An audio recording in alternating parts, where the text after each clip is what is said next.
I wanted to read an article that I found about the Third Temple. This is titled, Ancient Jewish Sources Indicate Trump Will Pave the Way for Third Temple, Prominent Rabbi, by Adam Eliyahu Berkowitz, dated March 22, 2018 at 1 p.m. Rabbi Yosef Berger, the rabbi in charge of King David's tomb on Mount Zion, revealed to Breaking Israel News a 600-year-old Jewish source stating that the Third Temple will be prepared by descendants of Edom as a reparation for destroying the Second Temple.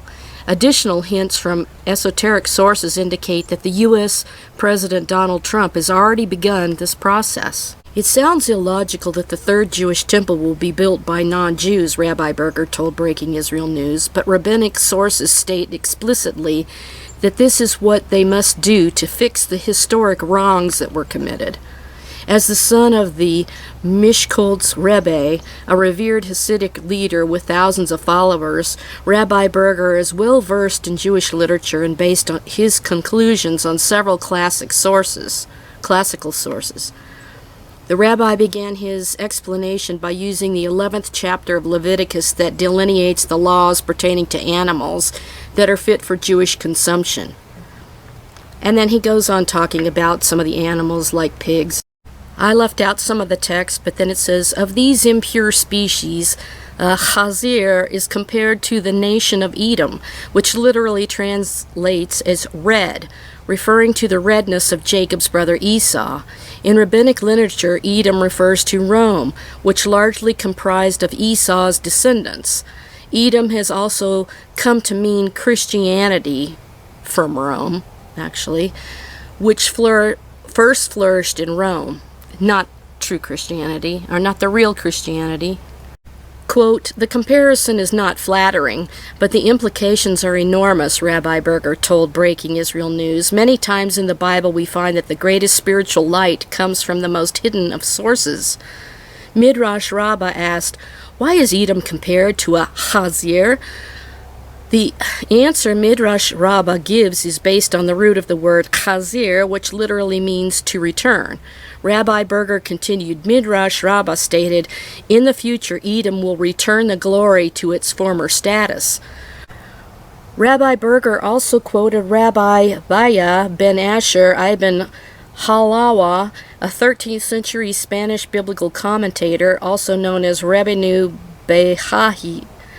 The medieval scholar wrote that the first and second temples were built by the descendants of King David, but in the future, the third temple will be built by descendants of Edom.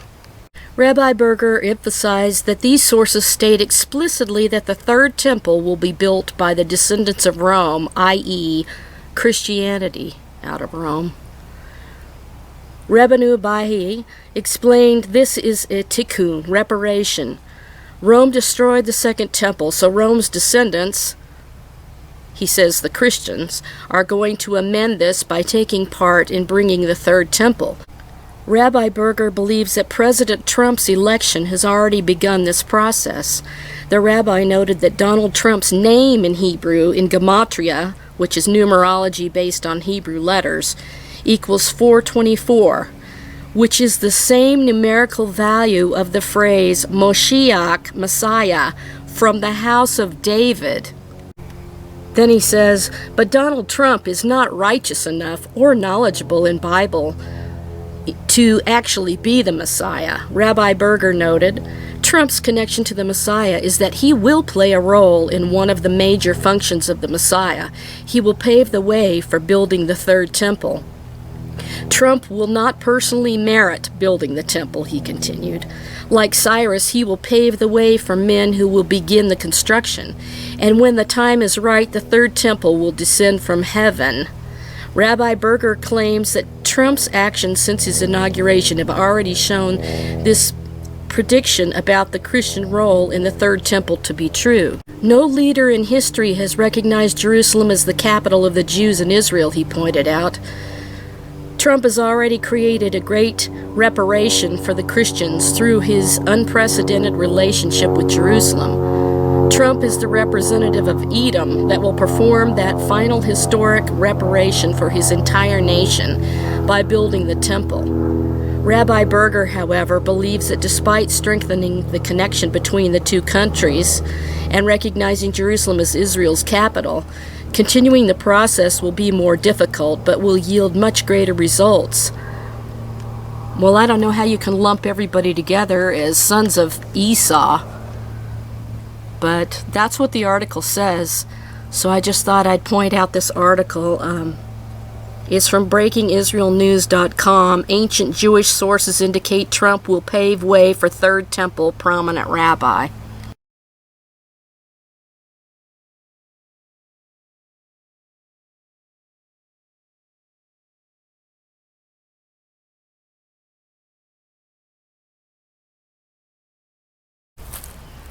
Now on to another story. Apparently there's been these loud, mysterious booms or explosive sounds and fireballs appearing around the world.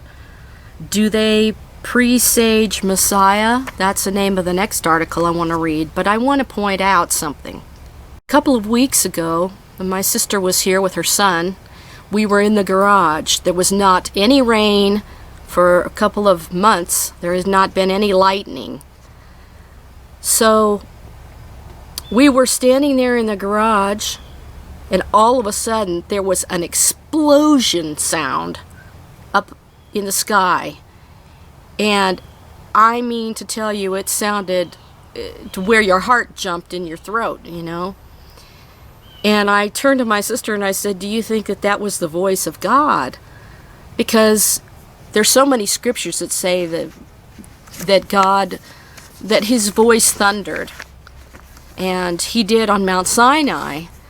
His voice, the lightnings were seen around the mountain of Mount Sinai, and his voice thundered, and the people were so scared and terrified by it that they asked Moses not to let God speak with them anymore directly. So here is an article that was on Breaking Israel News 2, and this one was dated November 20th, 2017 at 11:30 a.m., another one by Adam Eliyahu Berkowitz. Then a spirit carried me away, and behind me I heard a great roaring sound. Blessed is the presence of Hashem in his place. Ezekiel 3:12.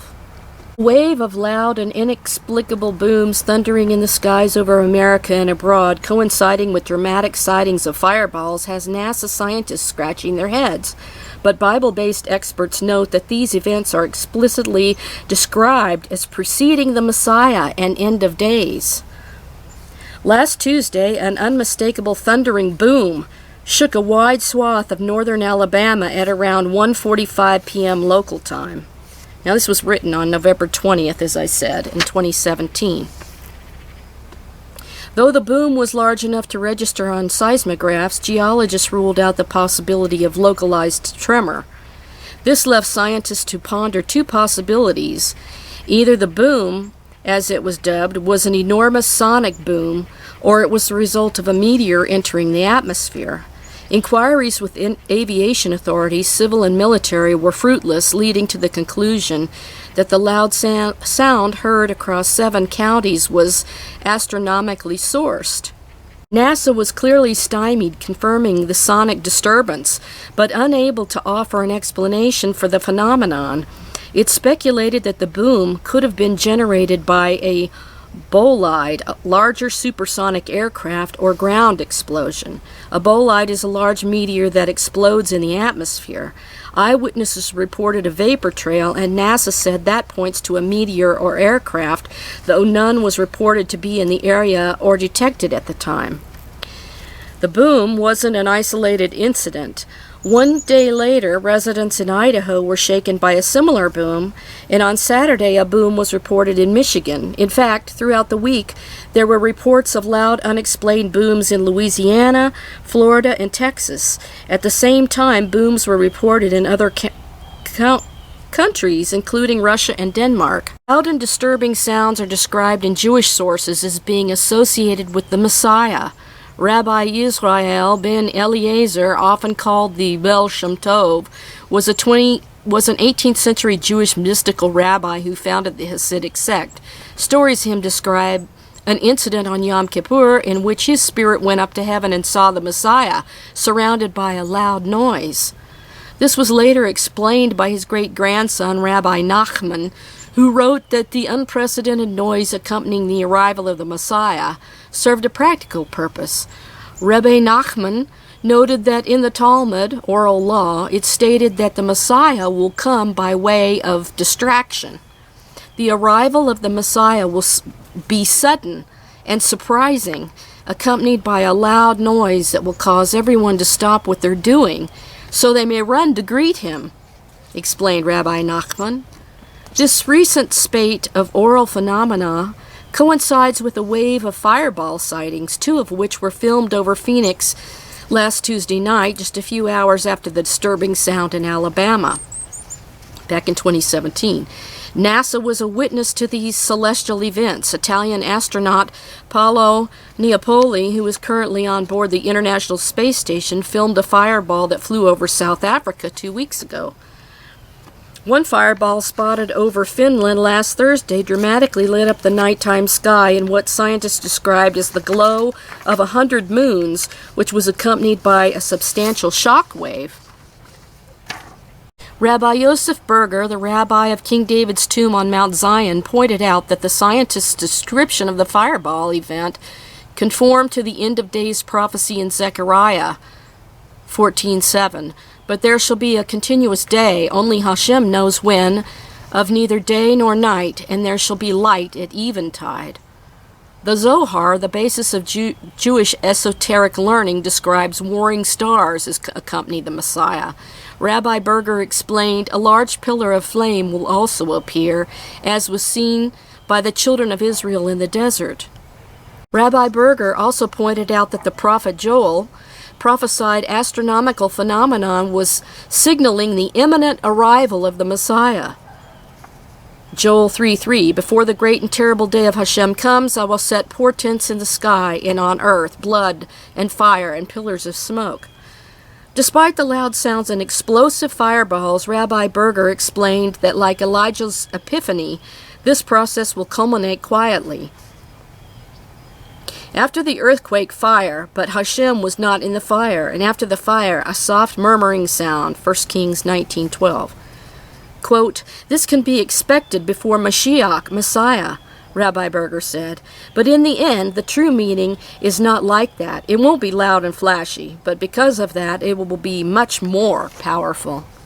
So as I said, we were standing in the garage, and all of a sudden, out of nowhere, there was this explosion in the sky that sounded like explosive thunder, but there had not been any lightning or thunder in the area at all, and there was only one. And that's why I said to my sister, do you think it was God's voice? Well, now I see this article, and I'm reading this September 10th. I found the article September 9th of 2018, right before Rosh Hashanah, or Feast of Trumpets. And we heard this explosive sound, and it was unexplainable, but we had no idea what it was. My sister said that she felt she could hear a singeing sound and that the hair on her arms stood up. So I don't know what it was, but I'm telling you, I've never heard a sound like that here at all. It sounded more like an explosion than thunder, because when it thunders here, it's not really the explosive type that you get when you're down in Louisiana, and that is near the water. So it's really scary and loud and like an explosion. But here in Colorado, we don't have the type of sound that I heard and that my sister heard and my nephew heard. So, is it a sign of the coming Messiah is imminent? Is it a sign? And he's not going to come just on any old day. He's going to come at the last trump. That's what he said. So, or that's what Paul wrote. I mean, I was so thankful I was not standing outside the garage door when that happened, because had I been out in the yard, who knows what would have happened. we kind of looked around. We thought maybe a lightning bolt came down and struck something because it was so explosive. And it wasn't just like a crack of thunder or a loud thunder noise. It was more like an explosion. And finding this article last night just kind of shocked me because, you know, our loud explosive sound came just about 2 weeks ago in 2018, and this article was written in 2017. Anyway, the Messiah is getting close to coming, and we're waiting. Will it be this year? We don't know, but we'll soon find out, and keep watching for him. And even if he doesn't come this year, we're still keeping our eye to the sky, because one of these years will be the right year, and it may be next year. But we're hoping it's this year, and all we can do is watch and wait. God bless you. Have a good evening, morning, wherever you are. I hope you enjoyed hearing these articles because they're pretty amazing. The part about Trump's name meaning Mashiach of the house of David. Now, how can they say he's a son of Esau if he's in the Davidic line? He can't be. Or if his name adds up to Messiah of the house of King David. Shalom, my friends. See you next time.